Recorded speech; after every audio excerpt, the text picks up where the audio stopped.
welcome to another video from Change Tips and Tools. And it's me, Phil, the Brummie that hails from Birmingham, England.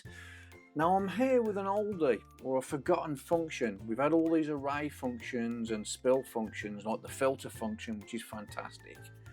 But what if you want to filter the data quickly and easily so you can edit it, and the filter function is not always the solution that you're looking for? So this video is dedicated to Dave. He knows who I'm talking about, and this is where Dave had a record set where he needed to filter and a number of IDs, and then he needed to edit that data, but it was taking time to select and find those IDs in his data set. So I'm going to show you how the advanced filter can come to your rescue. Watch, and let's do this. Pay attention, Dave. Now, for this example, I've got a small table with a small data set. Now, Dave, the colleague I mentioned, Dave had a data set that had hundreds and hundreds of rows with columns, 30 plus columns in that data set. And he had a number of IDs that he needed to filter, say 10, 15, and he was searching through using the auto filter to select multiple items based on the list he had in another Excel file. And it was taking him ages, and he asked, is there a way to filter the information so we could edit the data within the existing data set? So for example, in this we might want to change the priority for those projects in the priority column. For any projects that are in program E and program G, and I wanted to filter that data.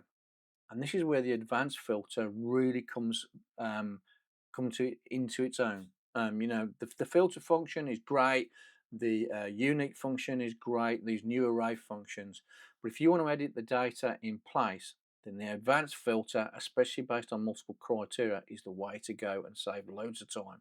Watch, let me show you. So here I've got this simple data set. I want to filter based on program E and program G. And again, imagine if I had multiple things I wanted to filter on in that column. So in the criteria, the first important thing about the advanced filter is you need to make sure the column headings are exactly the same. So I'm going to do Control Copy. And I'm going to go to my criteria. So I've copied that column heading there. I'm going to go to criteria and do Shift Control V to paste the values only. So I've got that program there. And then this, imagine in another Excel spreadsheet, so I might have 20 or 30 of these that I want to filter on. I'm going to do Control Copy, and I'm going to paste it into my criteria like so. Again, I'm going to do Shift Control V to paste values only. And then within the table, on the data ribbon itself, I'm going to do Advanced here, and it's already picked up my my table. Now this copy to another location, I'm going to show you a little trick on that as well, where and we used to use this to before we had the filter function or the unique function, and I'll show you a little trick where you can copy and certain columns only based on your criteria, and I'll show you that trick after this. So I'm going to filter in my list in place. My criteria, I'm going to select that and go to the criteria tab, select the heading and my criteria, enter that in, and then I'm going to click OK. And boom, it's filtered based on program E and program G. Now, you can also filter based on what if I only want program E and program G projects that are a priority 1. So again, I'm just going to I'm going to clear the filter here. I'm going to copy that heading, so I want it to be exact. So I'm going to go to my criteria tab.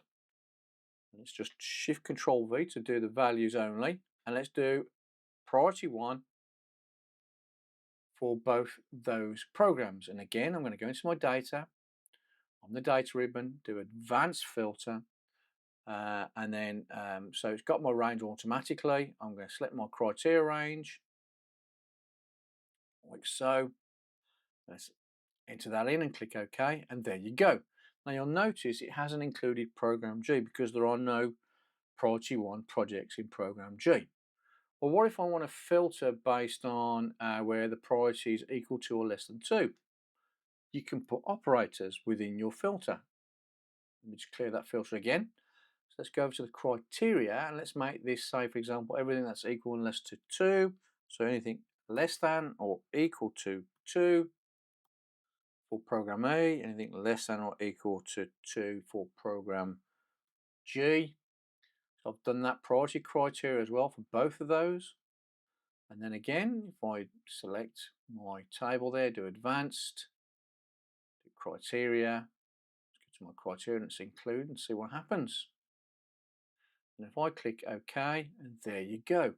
It's filtered the data based on the programs I'd selected and also the less than 2 priority criteria that I'd entered under priority. Okay, now let me show you that little trick that I said. So if I clear the filter on that, so as I said before, we had the filter function, the array functions, and the spill functionality within Excel. That's fairly recent. We used to use the advanced filter to copy data based on some criteria. So let me show you. So again, based on that, I'm going to do advanced filter. I'm going to copy to another location, which has to be the same tab. You can't do it to a different tab. So my criteria range, again, same. Select that because it works. And then my copy to location. So I'm going to select G, cell G there, and that's where it will start to copy the data. And if I do, and then click OK, and there you go. It's copied the data across based on the filter or the criteria that I've applied. Now, as you can see, it's copied everything, all the columns. And if it's a large data set, again, if you've got 30 plus columns, what if you only want to copy certain columns across based on that filter? Well, let me show you how to do that. So let me just delete that output there. So again, what I'm going to do now is I only want the program project. I don't want month end. I want actuals and priority. Yeah. In fact, I'll just have program project and priority. So let's select that and do program project, do copy. Again, I'm going to do it there. I'm going to do Shift Control V. Let's make that bigger. And then let's take the priority. Shift Control V. And there you go. So now I've got the headings that I want, and this is where it differs slightly. So if I do advanced again, I'm going to copy to another location. The criteria is going to be exactly the same process. Yep. Enter that in. But now my copy to location, instead of just selecting G, I'm going to select all my headings there. So in effect, what I'm telling advanced filter is I only want those 3 columns of data based on the criteria that I've set. Let's see what it does. Enter that and click OK, and boom. It's done exactly that. It's copied the data across, it's left out the month end and the actuals. Isn't that easy and quick? Fantastic. I like it. Sometimes simple is really best. And that is where I'm going to end today's video. Dave, I hope you found that useful. And everybody else, if there's any other thing you want to know, sometimes the oldies are the best, the old functions, and as I said, simple is always best here. Now, I hope you found that helpful. If so, please remember to click that like, subscribe, and smash that notifications button for future content. And as always, I wish you an absolutely wonderful day wherever you are in the world. Please take care, and I look forward to seeing you in the next video from Change, Tips and Tools. Bye-bye now.